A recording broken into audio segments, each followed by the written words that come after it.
উলঙ্গ রাজা, কবি নীরেন্দ্রনাথ চক্রবর্তী। সবাই দেখছে যে রাজা উলঙ্গ, তবুও সবাই হাততালি দিচ্ছে।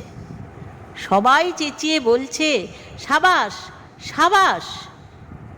কারো মনে সংস্কার, কারো ভয়, কেউ বা নিজের বুদ্ধি অন্য মানুষের কাছে বন্ধক দিয়েছে, কেউ বা পরান্নভোজী, কেউ কৃপা প্রার্থী, উমেদার, প্রবঞ্চক। কেউ ভাবছে রাজবস্ত্র সত্যিই অতীব সূক্ষ্ম, চোখে পড়ছে না যদিও, তবুও আছে, অন্তত থাকাটা কিছু অসম্ভব নয়।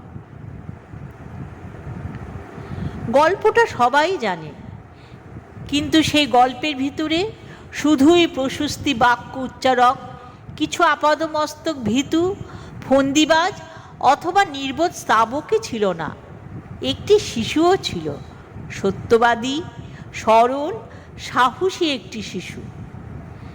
নেমেছে গল্পের রাজা বাস্তবের প্রকাশ্য রাস্তায়। আবার হাততালি উঠছে মুহুর্মুহু, জমে উঠছে স্তাবকবৃন্দের ভিড়। কিন্তু সেই শিশুটিকে আমি ভিড়ের ভিতর আজ কোথাও দেখছি না। শিশুটি কোথায় গেল? কেউ কি কোথাও তাকে কোনো পাহাড়ের গোপন গুহায় লুকিয়ে রেখেছে? নাকি সে পাথর, ঘাস, মাটি নিয়ে খেলতে খেলতে ঘুমিয়ে পড়েছে কোন নির্জন নদীর ধারে কিংবা প্রান্তরের গাছের ছায়ায়?